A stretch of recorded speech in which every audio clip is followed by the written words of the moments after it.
Oke, dimulai pelatihan kelas hari ini. Assalamualaikum warahmatullahi wabarakatuh. Selamat siang teman-teman semuanya. Terima kasih yang sudah hadir. Di sini saya Dewi Fitriani akan memberikan pelatihan terkait edukasi protokol kesehatan COVID-19. Materi ini sudah ada di di websitenya COVID-19 dan ini hari ini akan saya bawakan untuk sebagai pengetahuan buat teman-teman semuanya. Khususnya pelatihan kali ini akan saya khususkan untuk para penjual dan para pembeli di pasar Kampung Osing di Desa Kemiren. Next.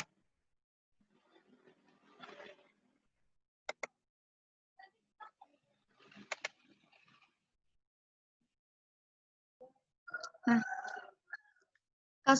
kasus COVID-19 di Indonesia terakhir pada tanggal 27 Juli 2020 pukul 12 siang. Kasus yang sudah ada di Indonesia sebanyak 100.303 dengan peningkatan hari ini tanggal 27 Juli 1.525 kasus dan yang sembuh 1.518 kasus dan untuk yang meninggal sebanyak 57 kasus di tanggal 27 Juli pukul 12 siang. Apa sih itu COVID-19? COVID-19 adalah penyakit yang disebabkan oleh jenis coronavirus baru, yaitu SARS-CoV-2 yang dilaporkan pertama kali di Wuhan, Tiongkok pada tanggal 31 Desember. Gejala yang paling umum adalah demam, batuk, kering, dan kelelahan. Nah, 5 hal kurangi risiko COVID-19 di ruang tertutup.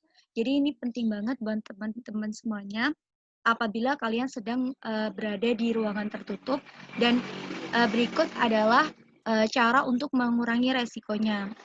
Karena WHO tengah mendalami kemungkinan peningkatan resiko penularan COVID-19 pada ruangan-ruangan tertutup. Nah, kita disarankan memastikan ruangan beraktivitas sebagai berikut. Yang pertama, atur ventilasi udara dengan baik, sirkulasi dengan udara luar. Yang kedua adalah batasi jumlah orang dan pastikan posisi duduk. Nah, ini dalam artian kita harus menjaga jarak agar kita terhindar dari orang yang dimungkinkan mengindikasi terkena COVID-19. Yang ketiga yaitu wajibkan semua orang pakai masker dan cuci tangan pakai sabun. Nah, jadi buat teman-teman semuanya yang sedang beraktivitas di luar rumah, dimohon untuk menggunakan masker.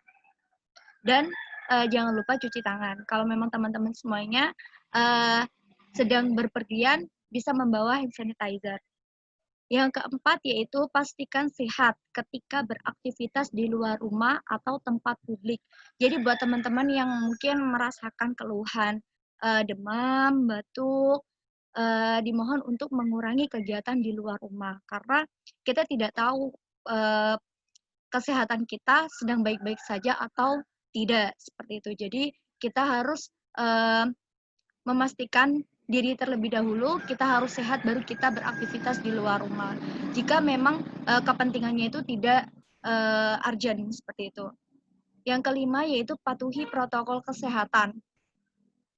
Nah, ini juga protokol kesehatan sudah ada di website di http protokol Kesmas yang sudah saya share di screen ini.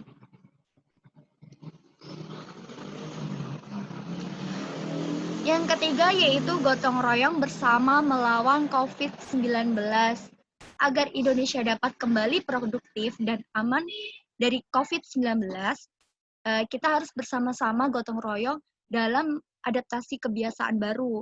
Yang pertama yaitu pakai masker, jaga jarak, dan yang ketiga yaitu cuci tangan pakai sabun.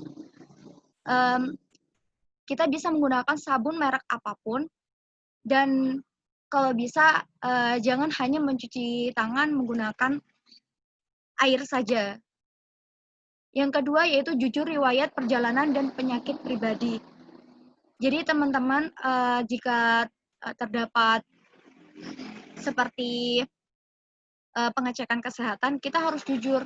Jika kita ingin kondisi kita selalu sehat, kita harus jujur perjalanan dan penyakit pribadi apa saja yang sudah kita lewati. Misal kita pernah berpergian di wilayah-wilayah yang terjangkit COVID, misalnya di Surabaya. Nah, kita harus jujur, utamakan kita harus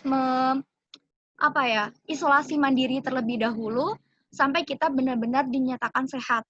Baru kita bisa beraktivitas di luar ruangan. Yang ketiga yaitu tidak memusuhi atau menstigma yang diisolasi. Jadi kita tidak boleh menjauhi orang-orang, bukan menjauhi seperti kayak memberikan penilaian buruk atau kita tidak mau lagi berteman dengan orang-orang yang terkena COVID. Kita harus mendukung mereka, memberikan mereka semangat untuk sembuh. Yang keempat yaitu patuh prosedur.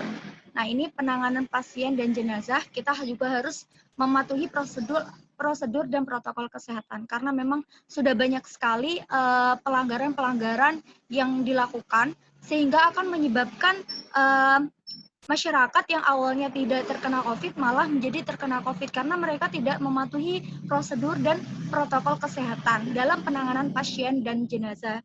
Yang kelima yaitu cermati dan ikuti protokol kesehatan.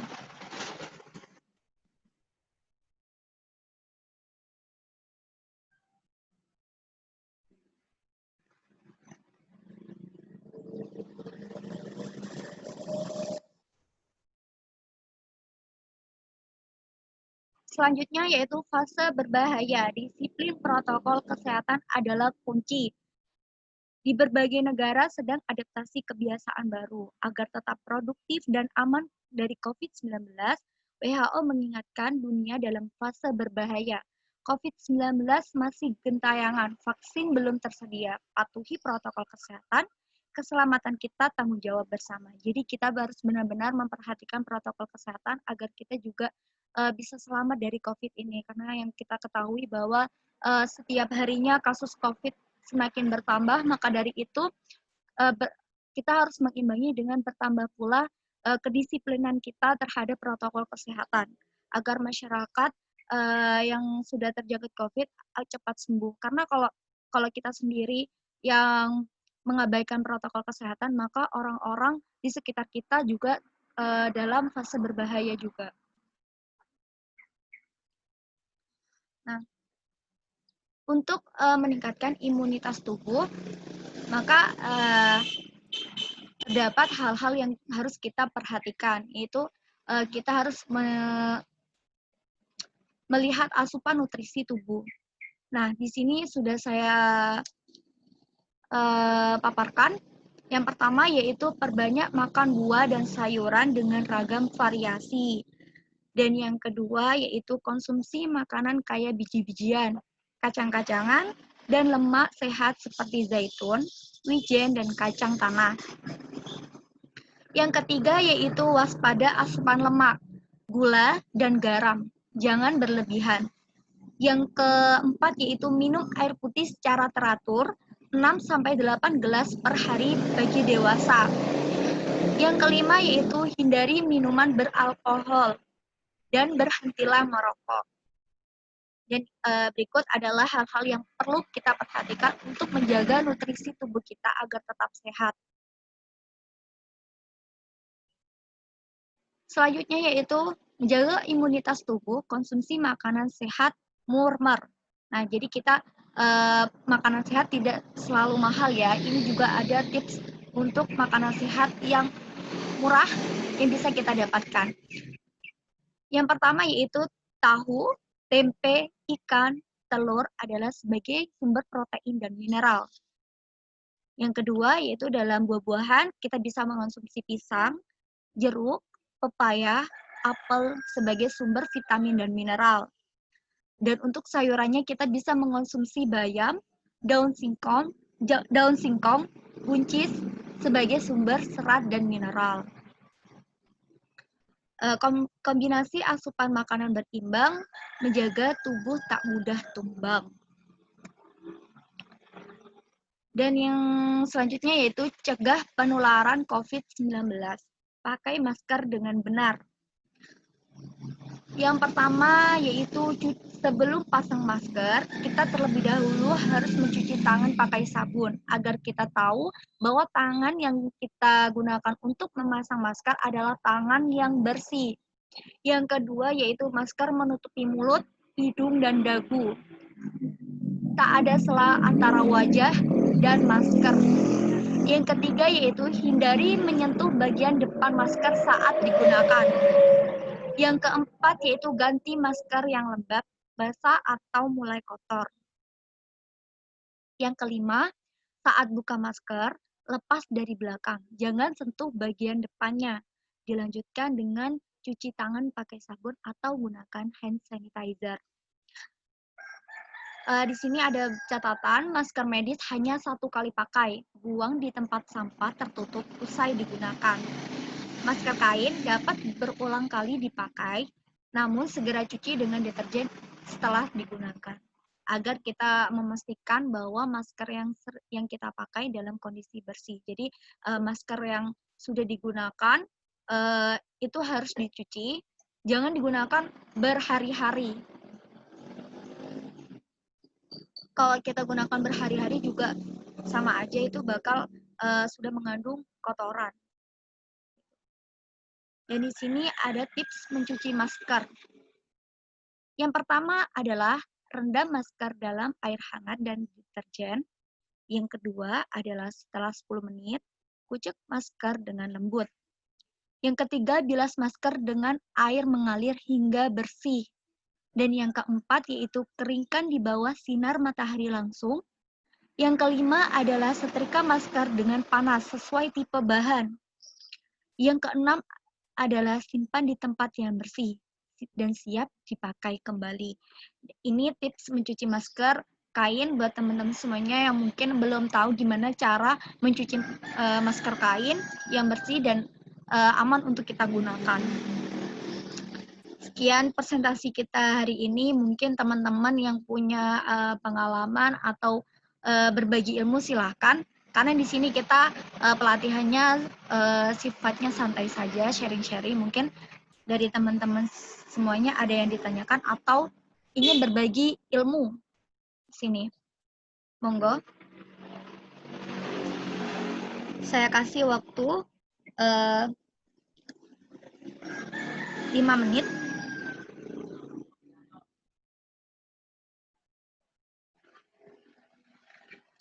Mungkin di sini Aji Pramasta, Andika Putra, Sayurisma, Yusri Maulana, atau teman saya Yahya mungkin bisa sharing ilmu di sini.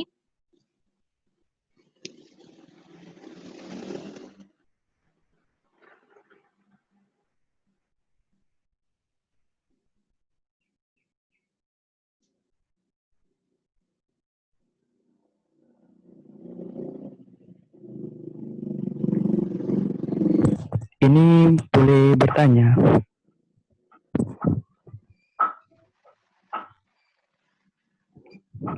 Ini boleh bertanya?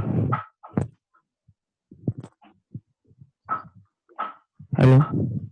Iya. Kenapa Mas Andika Putra? Boleh bertanya? Oh iya boleh. Ya. Terima kasih buat Mbak Dewi. Assalamualaikum warahmatullahi wabarakatuh.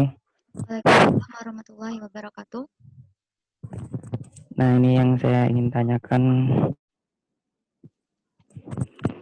Jadi ini Mbak Dewi sudah menjelaskan mengenai bagaimana protokol kesehatan dan bagaimana memakai dan mencuci masker yang benar ya.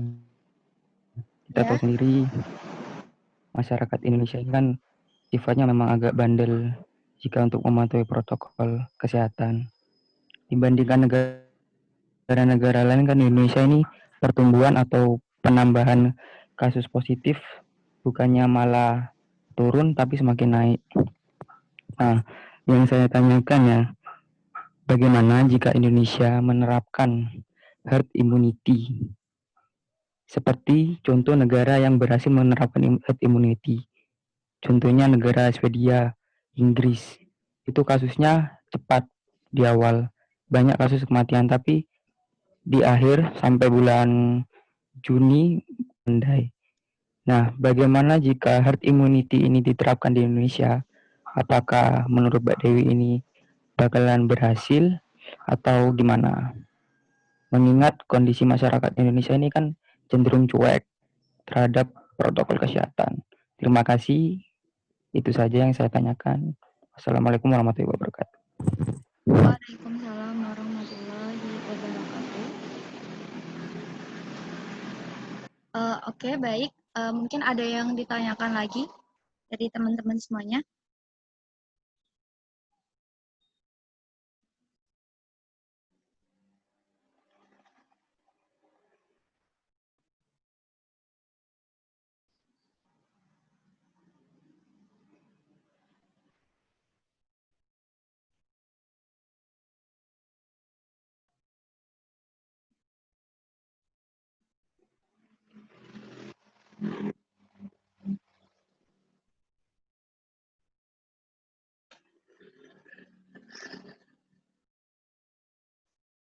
Sudah tidak ada yang ditanyakan lagi.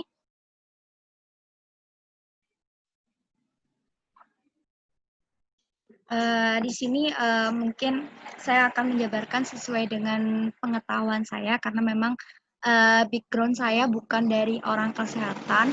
Mungkin nanti jika ada kesalahan jawaban, teman-teman semuanya bisa sharing di pelatihan kelas kali ini. Nah, sebelumnya kita harus mengenal Ya, dulu apa? herd immunity. Adalah suatu kondisi ketika sebagian besar orang dalam suatu kelompok telah memiliki kekebalan terhadap penyakit infeksi tertentu. Semakin banyak orang yang kebal terhadap suatu penyakit, semakin sulit bagi penyakit tersebut untuk menyebar, karena tidak banyak orang yang dapat terinfeksi, seperti itu. Nah, namun kita bisa menggunakan herd immunity, tetapi cara yang tepat untuk meningkatkan kekebalan adalah kan vaksinasi. Nah, yang kita tahu bahwa vaksinasi ini masih belum ditemukan. Karena yang kita ketahui, orang yang sudah terjangkit virus itu masih bisa terjangkit ulang.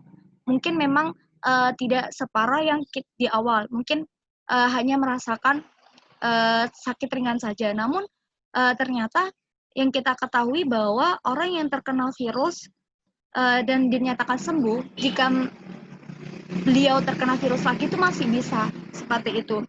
Jadi herd immunity yang mungkin tidak bisa dilakukan di Indonesia karena memang resikonya terlalu besar. Mengingat bahwa di Indonesia sendiri yang sudah kita ketahui bahwa tingkat fasilitas kesehatan juga masih belum memenuhi. Jika orang semakin banyak terinfeksi untuk meningkatkan kekebalan tubuh mereka, maka hal tersebut akan berdampak pada tingkat kesehatan. Maksudnya fasilitas kesehatan di Indonesia. Karena semakin banyak orang yang terkena, maka hal tersebut akan berpengaruh kepada fasilitas kesehatan. Akan banyak masyarakat yang terkena virus dan semakin banyak juga pasien-pasien yang ada di Indonesia. Yang kita ketahui tidak dilaksanakan herd immunity saja, jumlah orang yang terkena virus sudah semakin bertambah, apalagi kita menggunakan herd immunity untuk membuat kekebalan tubuh kita itu semakin kuat seperti itu. Dan mungkin gini, karena kita mempunyai imunitas berbeda ya, kita tidak bisa dibandingkan dengan Swedia yang notabene mereka itu tingkat kesehatannya juga berbeda dengan kita. Seperti itu. Jadi mungkin menurut saya herd immunity juga harus diimbangi dengan fasilitas kesehatan yang benar-benar bagus kita menggunakan uh, herd immunity seperti itu. Itu mungkin jawaban dari saya karena memang saya kurang begitu mengetahui bagaimana pelaksanaan dari herd immunity di Swedia seperti itu. Jadi saya masih belum mengetahui betul bagaimana pelaksanaan di sana. Mungkin karena di sana sudah didorong dengan fasilitas kesehatan yang cukup memadai dan memungkinkan untuk mereka bisa menolong para pasien.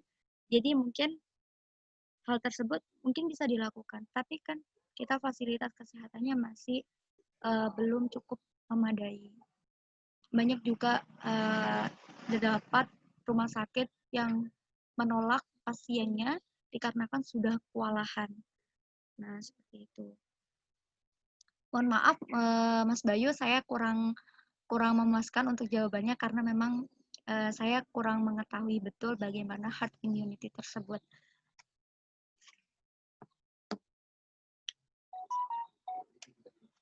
Mungkin sampai di sini saja latihan kali ini.